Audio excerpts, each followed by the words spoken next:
نحمده ونصلي على رسوله الكريم اما بعد فاعوذ بالله من الشيطان الرجيم بسم الله الرحمن الرحيم رب اشرح لي صدري ويسر لي امري واحلل عقدة من لساني يفقهوا قولي رب زدني علما اللهم فقهنا في الدين اللهم انا نسألك حبك وحب من يحبك والعمل الذي يبلغنا حبك اللهم ارزقنا اخلاص الہی آمین۔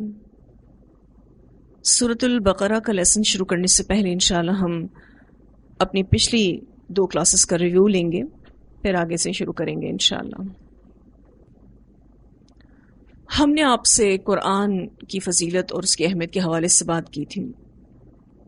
قرآن کی فضیلت اتنی زیادہ ہے کہ ایک روایت آتی ہے، نبی اکرم صلی اللہ علیہ وسلم نے فرمایا اللہ کے کلام کی فضیلت مخلوق کے کلام پر ایسی ہے جیسے اللہ تعالیٰ کی فضیلت اپنی مخلوق پر ہے۔ اسے ابو داؤد نے روایت کیا اور یہ حدیث بہقی میں بھی آتی ہے۔ ہمارے سامنے جو اللہ کا کلام ہے، اس کو جب ہم پڑھنا شروع کریں، جو کہ الحمدللہ اللہ کی توفیق سے ہم شروع کر چکے ہیں، تو ہمارے ذہن میں اس بارے میں یہ نقطہ نظر ہونا چاہیے کہ یہ قرآن اللہ کا کلام ہے، اور یہ حدیث جو میں نے ابھی آپ کے سامنے رکھی ہے کہ اللہ کے کلام کی فضیلت دیگر کلاموں پر ایسی ہے جیسے اللہ تعالیٰ کی فضیلت مخلوق پر۔ اس سے قرآن کی حیثیت کا معلوم ہوتا ہے کہ کتنی ورتھ رکھتی ہے یہ کتاب۔ دوسری بات جو ہمارے ذہنوں میں ہونی چاہیے کہ یہ اللہ کی طرف سے نازل ہوئی ہے، یہ کوئی معمولی کتاب نہیں ہے۔ اس بات کو اللہ تعالیٰ قرآن پاک میں فرماتے ہیں انا نحن نزلنا، بے شک ہم ہی نے نازل کیا اس کو، یعنی اتنی تاکید کے ساتھ یہ بات ہوئی ہے۔ تو اللہ سب سے بڑی اتھارٹی ہے، اللہ سب سے بڑا ہے، تو اس کا حکم کتنا اہم ہوگا، اس کی کتاب کتنی اہم ہوگی۔ تو یہ وہ دوسری بات ہے جو آپ اپنے ذہنوں میں رکھیں گے کہ یہ اللہ کی طرف سے نازل کی گئی کتاب ہے۔ تیسری بات جو ہمارے ذہنوں میں ہونی چاہیے کہ اس میں کوئی شک نہیں، جس کا ذکر انشاءاللہ آپ سورۃ البقرہ کے سٹارٹ میں ہی پڑھیں گے، لا ریب فی، یہ وہ کتاب ہے جس میں کوئی شک نہیں، کوئی کنفیوژن نہیں۔ اگر کوئی شک اور کنفیوژن ہے تو وہ ہمارے ذہنوں میں ہے، ہماری سمجھ کا فقدان ہے، اللہ کی کتاب میں کوئی کنفیوژن نہیں ہے۔ چوتھی بات جو آپ اور میں اپنے ذہن میں رکھیں گے کہ یہ قرآن ہدایت ہے،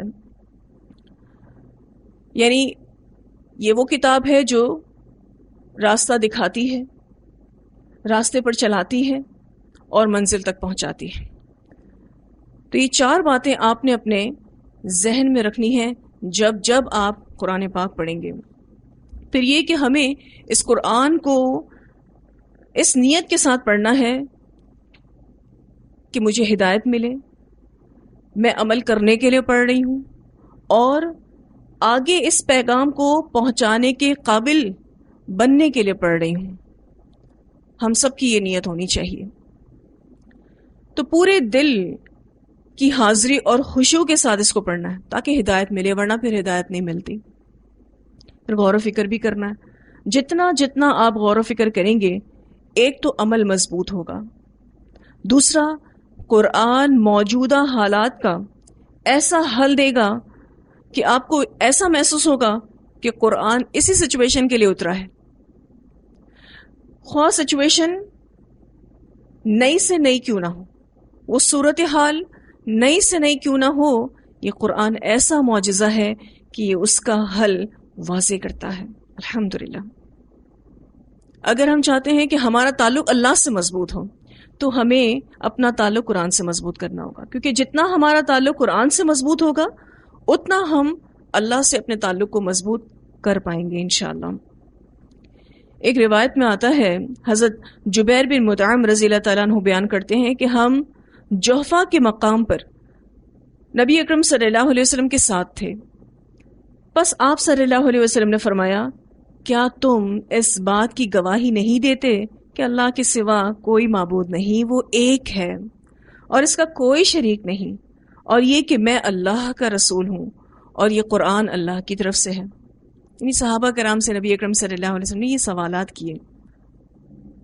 صحابہ کرام نے عرض کی کیوں نہیں یا رسول اللہ صلی اللہ علیہ وسلم؟ آپ صلی اللہ علیہ وسلم نے فرمایا سو تمہیں خوشخبری ہو، بے شک یہ قرآن ہے، اس کا ایک کنارہ اللہ کے ہاتھ میں ہے اور دوسرا کنارہ تمہارے ہاتھ میں ہے، بس اس کو مضبوطی سے تھام کر رکھو، تم کبھی بھی ہلاک نہیں ہوگے اور نہ ہی اس کے بعد تم کبھی گمراہ ہوگے۔ یہ حدیث ابن حبان میں بھی آتی ہے، بزار میں بھی آتی ہے، طبرانی اور بیہقی میں بھی آتی ہے۔ یعنی قرآن رسی ہے جس کا ایک سرا اللہ کے ہاتھ میں ہے اور دوسرا سرا ہمارے ہاتھ میں ہے۔ اگر ہم چاہتے ہیں کہ ہمارا تعلق باللہ مضبوط ہو تو ہمیں تعلق بالقرآن مضبوط کرنا ہوگا۔ جتنا جتنا آپ قرآن کے ساتھ اٹیچ ہوتے جائیں گے اتنا اتنا آپ اللہ تعالیٰ کے ساتھ اٹیچمنٹ فیل کریں گے انشاءاللہ۔ اب ایسا نہیں ہے کہ آپ نے قرآن پڑھنا شروع کیا ہے تو فوراً سے آپ کے اندر اوور نائٹ چینج آنا شروع ہو جائے گا، یعنی راتوں رات آپ کے اندر کوئی تبدیلی آنا شروع ہو جائے گی اور آپ بالکل متقی اور پرہیزگار بن جائیں گے۔ ایسا نہیں ہے، وقت کے ساتھ تبدیلی آئے گی۔ اس میں جتنی آپ محنت کریں گے اتنے بہترین نتائج آپ پائیں گے۔ لیکن جب بندہ اللہ کی طرف جانے کی کوشش کرتا ہے تو اس راستے میں وہ کئی رکاوٹیں دیکھتا ہے۔ شاہ ولی اللہ رحمہ اللہ نے اس راستے کی 3 رکاوٹیں بتائی ہیں۔ اس کو وہ حجابات کہتے ہیں۔ حجابات یعنی پردے۔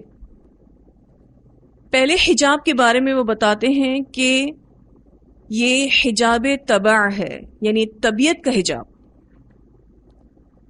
یعنی انسان کو علم سمجھ آ رہا ہوتا ہے، اس کو عمل کرنا سمجھ آ رہا ہوتا ہے، اس کو اللہ پر ایمان رکھنا سمجھ آ رہا ہوتا ہے، رسول اللہ صلی اللہ علیہ وسلم پر ایمان کے تقاضے اس کی سمجھ میں آ رہے ہوتے ہیں، لیکن عمل کی دنیا میں آگے بڑھنے میں اس کی طبیعت رکاوٹ بن رہی ہوتی ہے، اس کا نفس سب سے بڑی رکاوٹ بن جاتا ہے، اور یہ بہت خوفناک پردہ ہے جس کے بارے میں شاہ ولی اللہ نے بتایا ہے کہ سب کچھ جاننے کے باوجود بھی انسان عمل نہیں کرتا۔ یہ ہے حجاب طبع، طبیعت کا حجاب، نفس کی رکاوٹ۔ جب آپ اللہ کے راستے میں چلیں گے تو آپ محسوس کریں گے کہ یہ رکاوٹ آپ کو بھی آ رہی ہے۔ یہ بات یاد رکھیے گا کہ حجاب طبع سے ہدایت نہیں ملتی۔ جب جب آپ اپنی نفس کی غلامی کریں گے ہدایت نہیں ملے گی۔ پھر دوسری رکاوٹ حجاب رسم، یعنی ماحول کی رکاوٹ۔ اگر کوئی شخص بہت تحری کے ساتھ، بہت کوشش کے ساتھ طبیعت کی رکاوٹ سے باہر نکل آتا ہے، جو کہ بہت خطرناک ہے، لیکن وہ اپنی نفس کی غلامی سے باہر نکل آتا ہے تو آگے اس کے لیے ماحول کی رکاوٹ ہوتی ہے۔ اس کے گھر والے، اس کا کاروبار، اس کے بچے، عورتیں ہیں تو گھر کے کام کاج، ان سب کی وجہ سے وہ قرآن کو سیکنڈری رکھتا ہے، یعنی دوسرے نمبر پر رکھتا ہے کہ پہلے میں یہ کر لوں، پھر وقت بچے گا تو قرآن کو بھی دے دوں گا۔ یہ ہے حجاب رسم، ماحول کی رکاوٹ۔ وہ یہ سوچتا ہے کہ میری زندگی کی کچھ پلاننگز ہیں، اگر میں نے قرآن کو سب سے پہلے ویلیو کر دیا تو میری پلاننگز میں خلل آنا شروع ہو جائے گا، میں تو ڈسٹرب ہو جاؤں گا۔ اور آج کل آپ یہ دیکھ رہے ہیں اپنے آس پاس کتنے لوگ ایسے ہیں جو قرآن کو سمجھ کر پڑھنے کے لیے اپنا وقت دیں، اس کو پہلی ترجیح بنائیں۔ پھر ایک اور المیہ ہم مسلمانوں کی سوسائٹی کا یہ بھی ہے کہ ہمارے پاس کوئی ایسا ادارہ نہیں جہاں ہماری نسلوں کو ہم دینی اور دنیاوی دونوں تعلیمات سے آراستہ کر سکیں۔ اگر ہم اپنے بچوں کو اسکول میں پڑھاتے ہیں تو وہ دینی تعلیم سے عاری ہو جاتے ہیں، اور اگر ہم ان کو مدارس میں پڑھاتے ہیں تو وہ دنیاوی تعلیم سے عاری ہو جاتے ہیں۔ تو یہ المیہ ہے، یہ ہے ماحول کی رکاوٹ۔ آج ہم خود یہ کہتے ہیں کہ پہلے ہمارے بچے دنیا کی تعلیم حاصل کر لیں، اور اس کے بعد دیکھیں گے دین بھی سکھا دیں گے. ہے نا یہ بات؟ تو فرسٹ پرائیورٹی پر بھی کون سی تعلیم ہے ہمارے معاشرے میں، ہمارے ماحول میں؟ دنیاوی تعلیم ہے. اور یہ حجاب رسم ہے. میں نے آپ کو صراط مستقیم کے حوالے سے ایک حدیث سنائی تھی تفسیر میں، جس میں یہ واضح تھا کہ کچھ دروازے ہیں آس پاس کی دیواروں میں اور اس کے آگے پردے لٹکے ہوئے ہیں. یہ پرکشش دنیاوی ماحول ہی کی مثال ہے جس کی طرف انسان کھنچا چلا جاتا ہے. اگر دنیا اتنی ہی ویلیوڈ ہوتی تو اللہ تعالی کافروں کو اس میں سے کچھ بھی نہ دیتے. اس بارے میں ایک روایت آتی ہے، آپ صلی اللہ علیہ وسلم نے فرمایا، اللہ کے نزدیک دنیا کی وقت اگر مچھر کے پر کے برابر بھی ہوتی تو وہ کسی کافر کو اس میں سے ایک گھونٹ پانی بھی نہ پلاتا. اسے ترمذی نے روایت کیا ہے. یعنی دنیا کی اگر اتنی بھی ورتھ ہوتی کہ وہ مچھر کے پر کے برابر ہو اللہ کے نزدیک، تو اللہ اپنے دشمنوں کو پانی کا ایک گھونٹ بھی نصیب نہ کرتا. یعنی اللہ کے نزدیک یہ ورتھ لیس ہے. لیکن امتحان کے لیے اس دنیا میں کشش بھی اللہ ہی نے رکھی ہے تاکہ لوگوں کو آزمایا جا سکے کہ اس کشش کے بعد وہ اللہ کی طرف آتے ہیں یا نہیں. اس رکاوٹ سے بھی انسان کو قرآن ہی نکالتا ہے. جہاں حجاب طبع سے نکلنے میں انسان کو مددگار قرآن ہے، وہاں حجاب رسم سے نکلنے کے لیے بھی قرآن ہی مددگار ہے. ایک تیسری اور آخری رکاوٹ جو سب سے زیادہ خطرناک ہے، شاہ ولی اللہ رحمہ اللہ بتاتے ہیں، وہ ہے حجاب سوء معرفت، یعنی پہچان میں غلطی کرنے کی رکاوٹ. معرفت کی غلطی، اس کا معنی یہ ہے کہ انسان یہ سمجھے کہ میں صحیح ہوں لیکن وہ ہوتا نہیں ہے، غلط ہوتے ہوئے بھی خود کو صحیح سمجھتا ہے. آج کتنے لوگ قرآن کی طرف نہیں آتے، تو کیا وہ اپنے آپ کو غلط سمجھ رہے ہیں؟ وہ اپنے آپ کو صحیح سمجھ رہے ہیں. آج کتنے لوگ شرک میں مبتلا ہیں، شرک کرتے ہوئے کیا وہ اپنے آپ کو غلط سمجھ رہے ہیں؟ نہیں، وہ اپنے آپ کو صحیح سمجھتے ہیں. کتنے لوگ بدعتیں کر رہے ہیں، تو کیا وہ اپنے آپ کو غلط سمجھ رہے ہیں؟ نہیں، وہ بھی اپنے آپ کو صحیح سمجھ رہے ہیں. سورۃ الکہف میں اللہ سبحانہ تعالیٰ فرماتے ہیں آیت نمبر 103 اور 104 میں، قُلْ هَلْ نُنَبِّئُكُمْ بِالْأَخْسَرِينَ أَعْمَالًا الَّذِينَ ضَلَّ سَعْيُهُمْ فِي الْحَيَاةِ الدُّنْيَا وَهُمْ يَحْسَبُونَ أَنَّهُمْ يُحْسِنُونَ صُنْعًا. کہہ دیجئے کہ کیا آپ کو ان لوگوں کے بارے میں نہ بتایا جائے جو اعمال کے اعتبار سے خسارے میں ہیں، وہ جن کی کوششیں دنیا میں ہی گم ہو گئیں اور وہ یہ سمجھتے ہیں کہ ہم ٹھیک ہیں. تو انسان جو بھی کر رہا ہو وہ اس کو ٹھیک لگ رہا ہو، لیکن حقیقت میں وہ غلط کر رہا ہو. محنت تو کر رہا ہو ساری زندگی لیکن ڈائریکشن غلط ہو. اور اس کی مثال بدعتیں، شرک، ایون ریاکاری بھی، یہ ساری اس کی مثالیں ہیں. اور یہ سارے اعمال کو برباد کرنے والی چیزیں ہیں. اب ہمیں کیسے پتا چلے گا کہ ہم ٹھیک ہیں؟ اللہ سبحانہ تعالیٰ سورہ انفال کی آیت نمبر 29 میں فرماتے ہیں، ان تتقوا اللہ یجعل لکم فرقانا، اگر تم اللہ سے ڈرو گے اللہ تمہارے لیے فرقان بنائے گا. تو جو کسوٹی ہے، جو معیار ہے ہماری زندگی کا، وہ قرآن ہے. آپ کو قرآن بتائے گا کہ آپ صحیح ہیں یا غلط. جب ہم قرآن سے جڑیں گے تو ہی ہم اس حجاب سوء معرفت سے نکل سکتے ہیں. تو بہت بہترین طریقے سے شاہ ولی اللہ رحمہ اللہ نے یہ 3 رکاوٹوں کے بارے میں بتایا ہے: نفس کی رکاوٹ، ماحول کی رکاوٹ اور معرفت میں غلطی کی رکاوٹ، اور ان تینوں چیزوں کا علاج قرآن ہے۔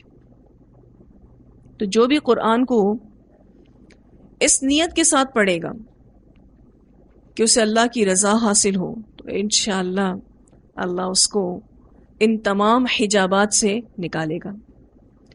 ہم سب نے اس نیت کے ساتھ قرآن پڑھنا ہے کہ ہمیں اللہ کی رضا حاصل ہو، اللہ تعالی ہمیں بچائے ان اعمال سے جن کو کرنے سے اللہ ناراض ہوتا ہے، اور اللہ ہمیں ان اعمال کی توفیق دے جن کو کرنے سے اللہ خوش ہوتا ہے۔ علامہ اقبال کا ایک شعر ہے، فرماتے ہیں کہ تیرے ضمیر پر جب تک نہ ہو نزول کتاب، گرا کشا ہے نہ راضی نہ صاحب کشاف۔ اس شعر میں علامہ اقبال یہی کہہ رہے ہیں، یعنی تم قرآن کو ایسے پڑھو کہ قرآن تم پر نازل ہو رہا ہے، تم پر اتر رہا ہے، اللہ تعالیٰ تم سے ہم کلام ہے۔ اگر آپ یہ نہ سوچیں تو پھر بڑی بڑی تفسیریں پڑھنے سے کچھ نہیں ہوتا، نہ آپ کی گریں کھلیں گی، گرا کشا ہے، نہ راضی، راضی بہت بڑے مفسر ہیں، نہ صاحب کشاف، یہ بھی بہت بڑے مفسر ہیں۔ اگر آپ نے یہ سوچ کر قرآن نہ پڑھا کہ یہ آپ کے لیے اترا ہے، اللہ آپ سے بات کر رہا ہے، تو پھر بڑی بڑی تفسیریں پڑھنے کا بھی کوئی فائدہ نہیں ہوگا۔ تو بڑی بڑی تفسیریں پڑھنے کی کوئی ضرورت نہیں، بس اتنا کر لیں کہ ہم ہر آیت کو اس طرح سے پڑھیں کہ یہ میرے لیے اتری ہے، یہ مجھے کچھ سکھانے کے لیے اتری ہے، یہ آیت جو مجھ سے عمل کا مطالبہ کر رہی ہے میں نے وہ کرنا ہے۔ بسا اوقات بڑی بڑی تفسیریں پڑھنے سے بھی وہ نقطے حاصل نہیں ہوتے جو تھوڑا سا غور و فکر کرنے سے حاصل ہو جاتے ہیں، اور ایسا دیکھا گیا ہے بہت ساری تفسیریں پڑھنے والوں کے وہ عمل مضبوط نہیں ہوتے جو قرآن کو تھوڑا تھوڑا غور و فکر کرتے ہیں، ان کے عمل مضبوط ہو جاتے ہیں۔ تو اللہ تعالیٰ نے ہم سب کو موقع دیا ہے الحمدللہ، اور صلاحیت دی ہے، تبھی تو آپ یہاں بیٹھے ہیں اور پڑھ رہے ہیں، لکھنے کی صلاحیت دی ہے، دیکھنے کی صلاحیت دی ہے، سننے کی صلاحیت دی ہے، پھر آپ کو اللہ تعالیٰ نے ایک ماحول بھی دے دیا الحمدللہ۔ تو ہدایت کا دروازہ تو کھلا ہے۔ اب ہم اللہ کی توفیق سے انشاءاللہ یہ کوشش کریں گے کہ اس کام کو جتنا بہتر سے بہتر کر سکیں، جتنا بہتر سے بہتر قرآن کو سمجھ سکیں۔ ہم سب نے اللہ تعالیٰ سے یہ دعا کرنی کہ یا اللہ ہم ہدایت کے راستے پر چلنا چاہتے ہیں، تو ہماری مدد فرما، تو ہمیں اس پر استقامت بھی نصیب فرما، تیرے سوا کوئی نہیں جو نیکی کی توفیق دے، برائیوں سے بچائے۔ تو اللہ تعالیٰ سے یہ توفیق بار بار مانگتے رہنا ہے انشاءاللہ۔